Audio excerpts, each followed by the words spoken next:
They told me if I wanted the real Bacolod style lapas bat choy, I had to come here. My expectations didn't just get met, they got crushed. Look at this bowl. It's a total pork overload. 2:00 pa ng hapon, tahimik pa.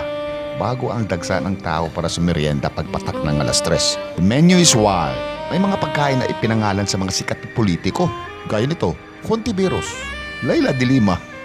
Is this a political statement or a smart marketing?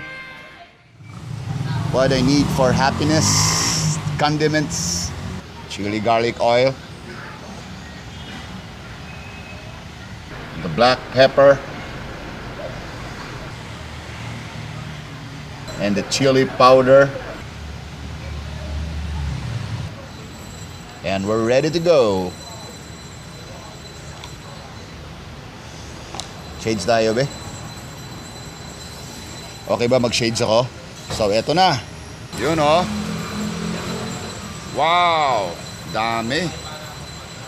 Dami mga karne. Kaya pala mahal. Kaya pala ito yung kanilang overload, yung N1 Max.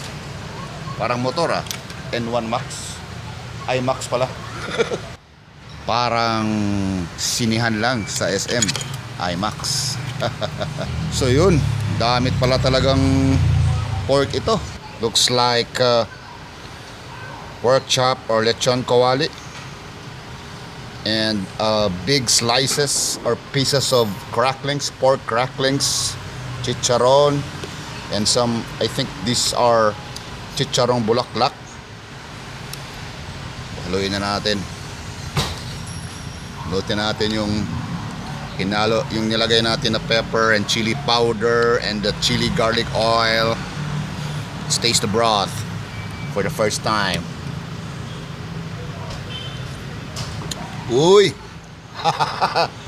Napauwi ko dayon. Sarap! Uy! Ayos, ah. Medyo matamis-tamis. Ganito pala ang lasa ng batchoy. Kasi I remember this taste. Ganito yung lasa nung lapas batchoy. Lapas batchoy dun sa Torel. Yung Ike's Super Lapas Batchoy. Flies. So, yun, oh, sarap, oh. Oh yeah. Sarap. I like the broth, man. Uy. Uy. Ah, sarap. I love it. Paubos ko kaya to? Alam mo, itong batchoy, super lapas batchoy, yung original lapas batchoy, sabi nila, according to some Ilocanos, Ilocanos naman ako nalitok. Nakita na galigwapa. Ilocano na ang nalitok, Miss Ilonggo. According to Ilonggo cooks, those who know how to cook lapas batchoy, yung broth daw are composed of pork bones and beef bones.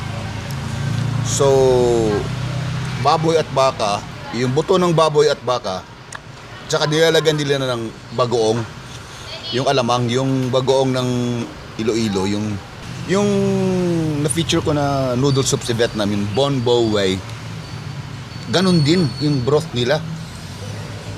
Pork bones, beef bones, and fish paste. Isang sundalo mula sa Task Force Davao ang lumingon sa akin at sinabihan niya ako, "Hungry na ba nyo?" Napangiti ako. I didn't realize my page reached even the authorities. I was flattered. So okay, I was full. Satisfied. Happy. I'm in a happy zone, level 1 happy zone. And of course, I felt secured. Vlogger. Ayun na. Wow.